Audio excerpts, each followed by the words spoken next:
Hey guys, so in this session, I'm going to talk about eval-driven development for AI agents.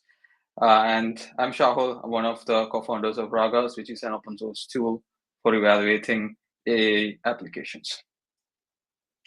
So in this particular talk, I want to walk you through what is EDD, what is quantitative evals, and what is qualitative evals, experimentation for improving IA agents, and a little bit of details about the upcoming release of Ragas and Ask Me Anything session. So let's get started on that.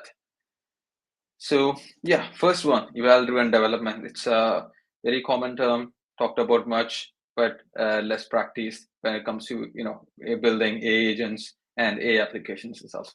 So I just wanted to start by sharing why it's actually better than why-based iteration.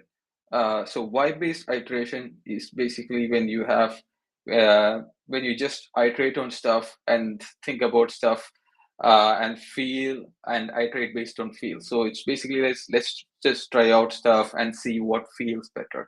It's much why-based. You change stuff around and you just look through. So I go through some examples and you get a feeling if it's better or not, and you iterate on based on that.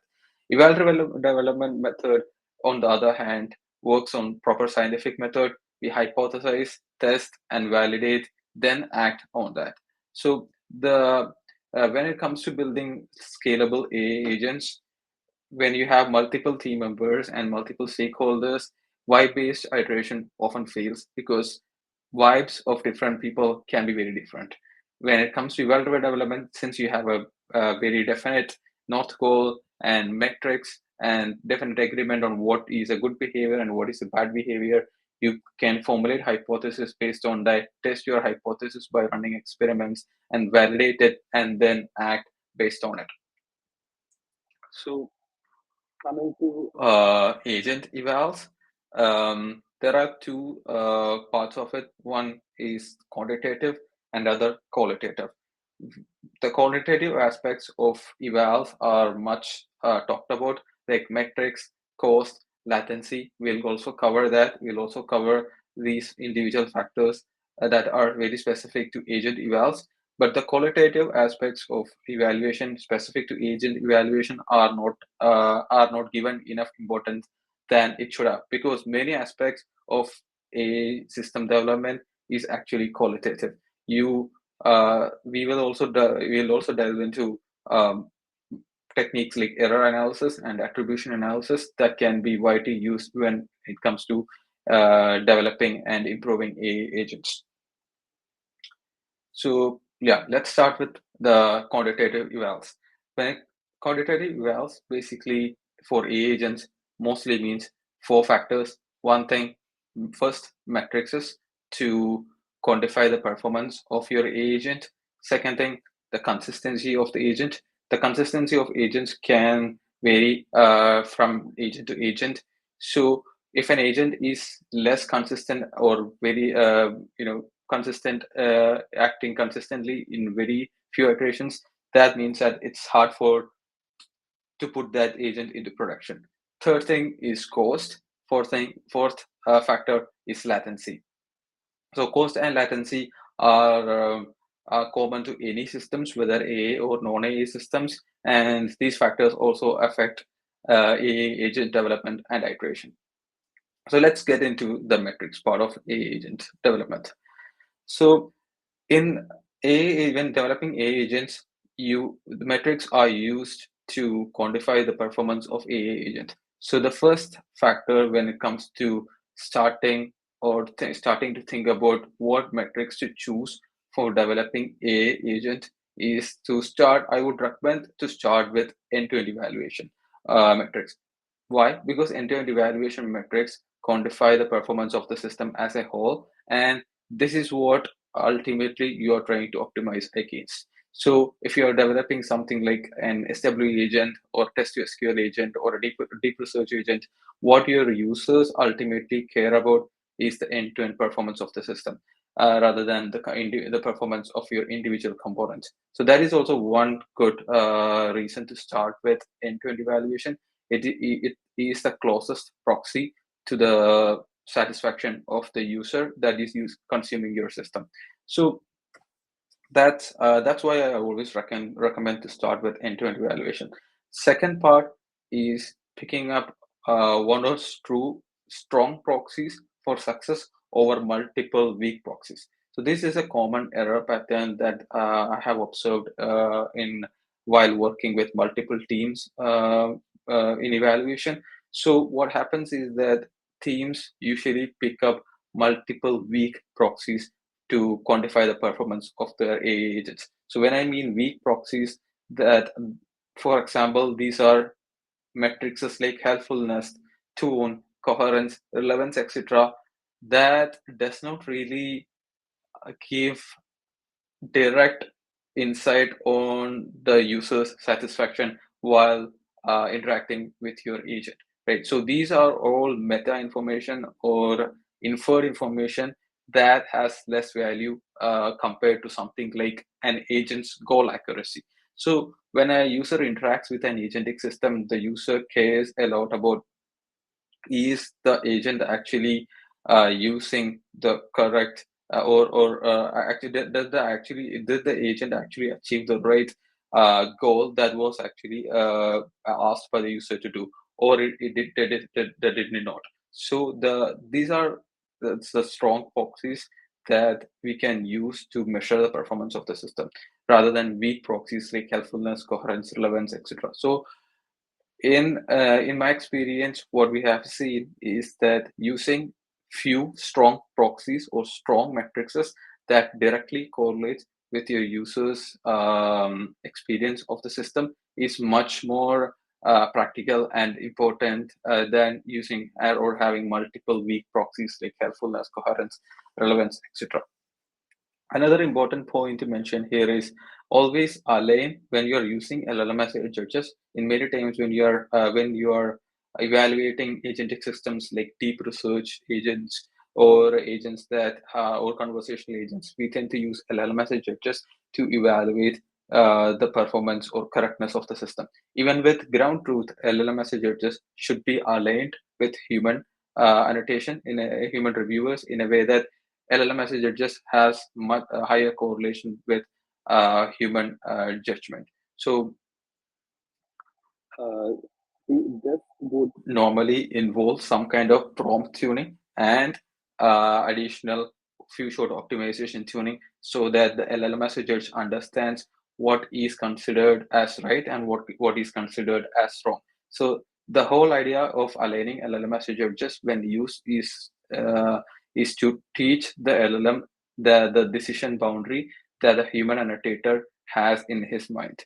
So this can be a process to run. We can iterate on the prompts. You can even use another LLM to iterate on the prompt, and you can also have few examples that you can feed in with the LLM message, like a bootstrap examples or a few short retrieved examples that can be passed so that LLM messages are much more effective than vanilla LLM messages, which can go wrong in many situations. So these are the important things when it comes to using matrices for evaluating AA agents.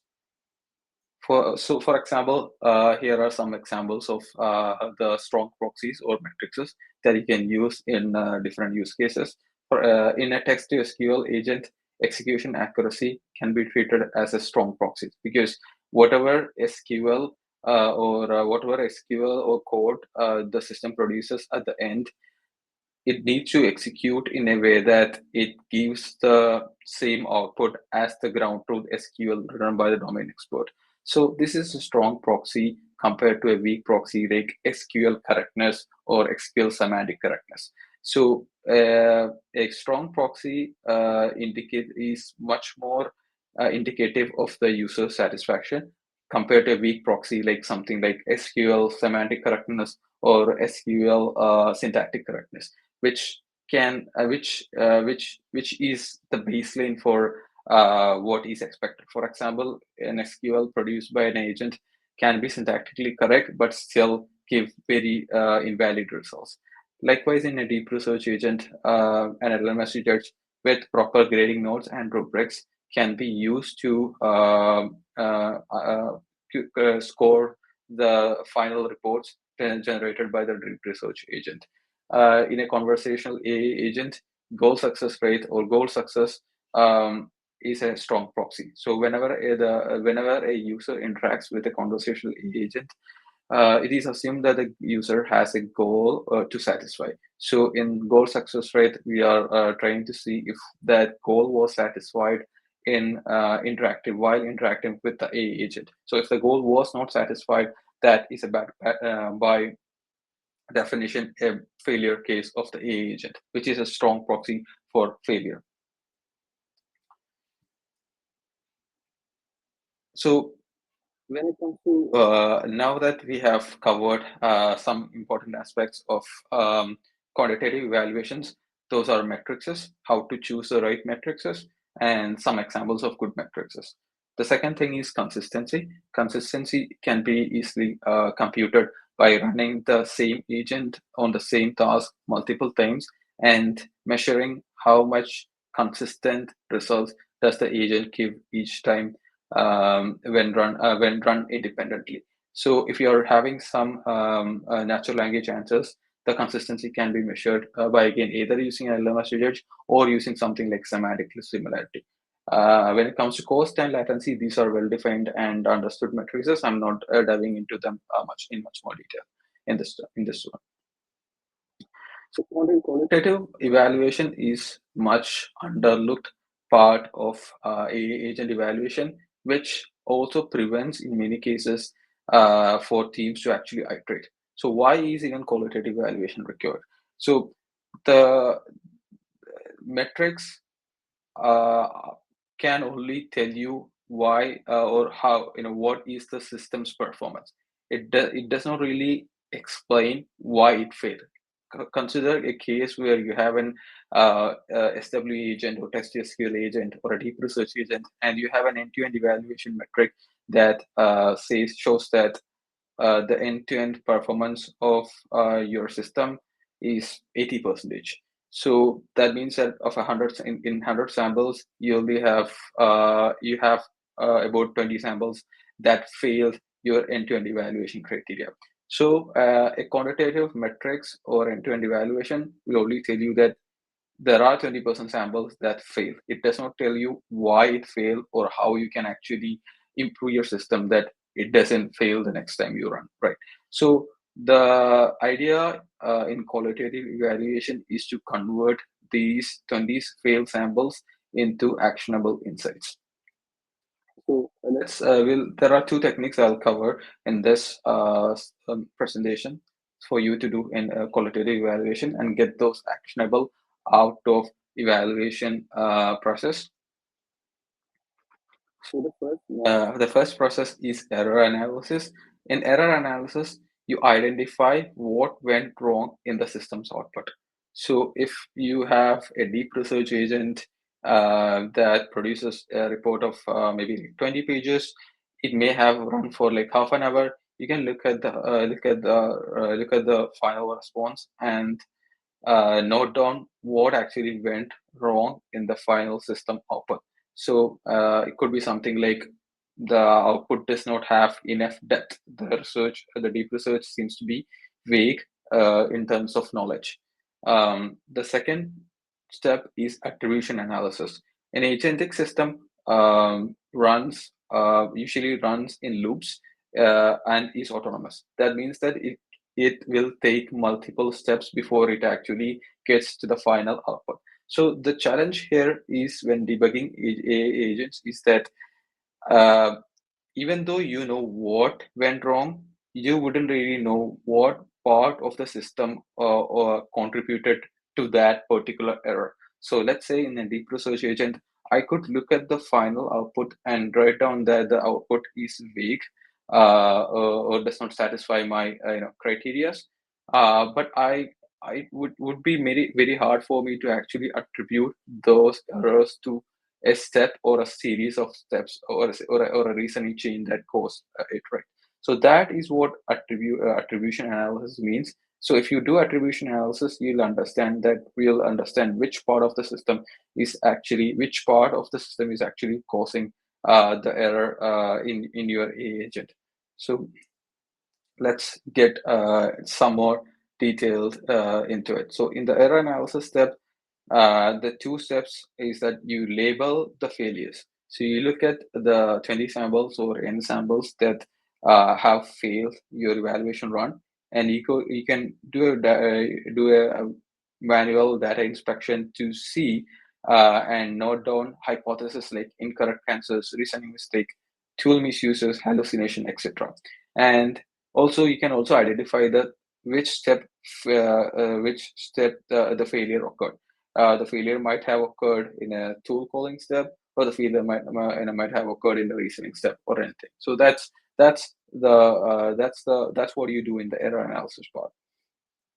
The second thing is attribution analysis.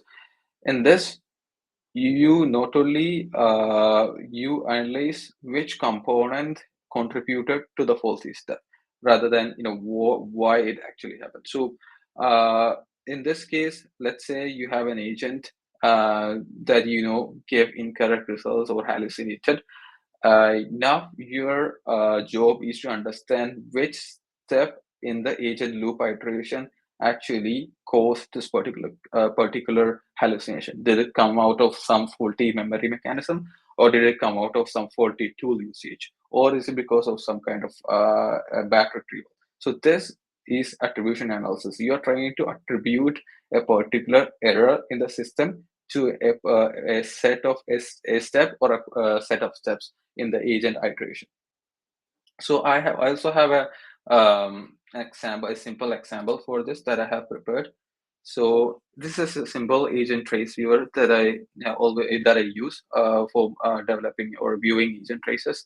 So I have a simple math agent that is loaded here, and I have a user query that asks it to calculate how much does it cost to ship 50 lbs package from New York to California. And we can see that I have traced the agents each individual step. And at the end, when I was using my end-to-end evaluation, I was able to understand that the final answer was incorrect. The expected answer was somewhere around 5,000, but the final answer was around 6,250. So using an end-to-end evaluation metric, I was able to understand that this particular sample failed my evaluation. But as said before, it does not really tell you where it failed or why it failed. Now I want to understand both these, right? So then I use the error analysis step first to actually understand the cause of failure, which is here. For example, you could see that it first went down and used the math tool to calculate, and it passed the wrong argument in terms of distance.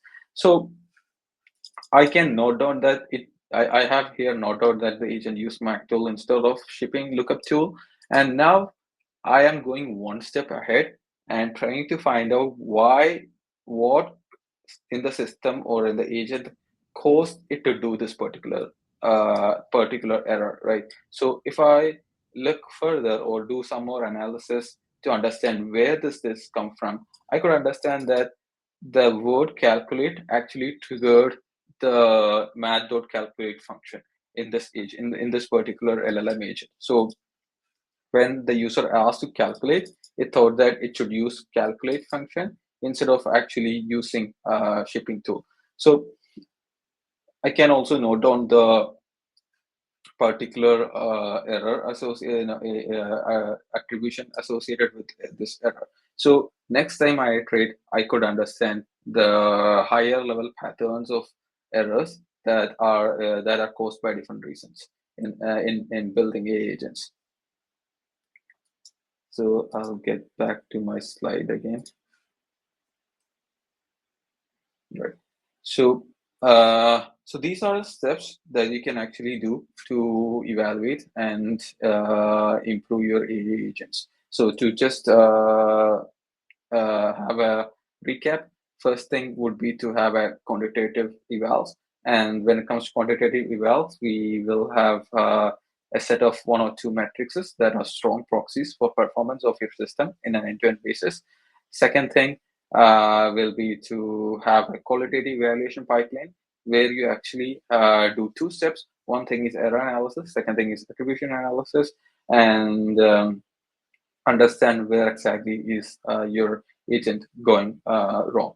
Um, with this, if you do this process correctly with your custom viewer or some metrics that you have, and you also have a good experimentation pipeline, it's possible and much faster to actually iterate on agent using evaluation driven development rather than going for a purely wipe check based iteration.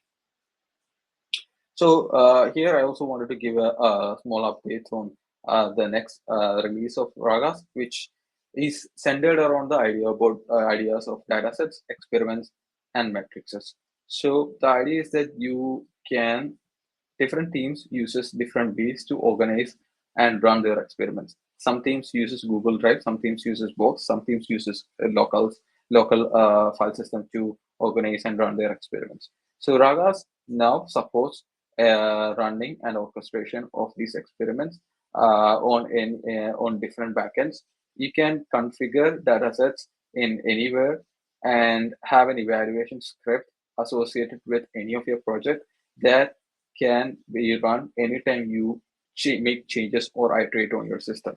So whenever you iterate on a prompt or a component of your AI application, you can run evals locally, or if you can hook the script into some cloud, you can trigger it from the cloud, and it will run the evals associated with that particular project by fetching the dataset, running the experiment, running the whole evaluation group, and storing the results of the experiment as you have configured in any of these file systems like local, Google Drive, Box, or etc., so that the other team members involved in developing the AI agents can also view the results of each successive iterations.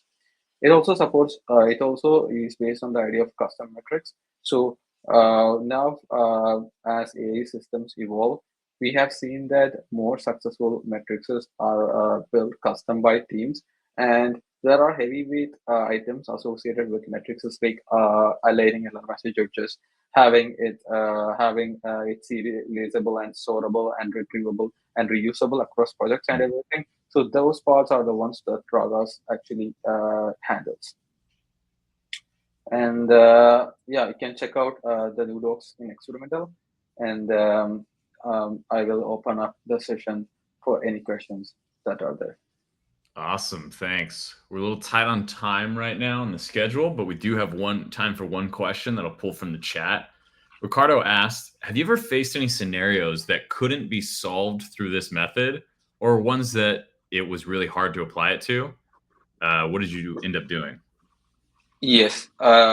Even though theoretically qualitative analysis like error analysis and attribution analysis, even in the examples that I showed, is easier. But with sophisticated agents like browser agents, you are looking at traces that are of hundreds of steps. So even though when you may know where exactly is the error, it's very hard to attribute that error to a particular step in agent's reasoning chain or any particular a step that has happened before that. So it can be very cumbersome, and I have sometimes even taken up to close to 30 minutes to just find or do attribution analysis for browser use agents, etc., which usually runs for multiple, close to 10 minutes and stuff, and produces like hundreds of logs sometimes. So it can be a very boring process sometimes, because sometimes it's very hard to look through and debug and attribute errors to particular steps in agents reasoning chain. Whenever there are longer running reasoning chains, so that those processes are something that we are also trying to make easier. Awesome. We have one more question that came in, and it was actually a question I was thinking of during the chat. What are you had a bullet point to say always align your LLM as a judge, and somebody asked, what are the best practices in aligning an LLM as a judge? Absolutely. So the what has worked for me multiple times is that either you can review the results of so you don't really trust the LLM messengers first time you prompt it and run it, and you just not trust it like that. So what the process that I follow is that whenever I configure as an LLM messenger, I make sure that I write the prompt for the LLM messenger. Then I run it over my test data. I review the results, and I make sure that after looking through the results, I make some corrections if required. And I have built a basic pipeline where the corrections that I make gets feedback to the LLM messengers so that it aligns with what I think is right or what I think is wrong. So two things. First thing is optimize the prompt either manually using some optimization method. Second thing is have examples where LMS judges initially goes wrong in the few short in the prompt with few short examples, or you can even go and try out something like little more fancy things like retrieval, dynamic retrieval for LMS judges, which in turn improves its alignment with human judges. So at least one time review the results of LLMS judge, have a simple mechanism to feed that results of review to your LLM search and further align it. Thank you so much for your time. This is very information dense. Really appreciate you sharing your knowledge. And Sure. with that, we'll say goodbye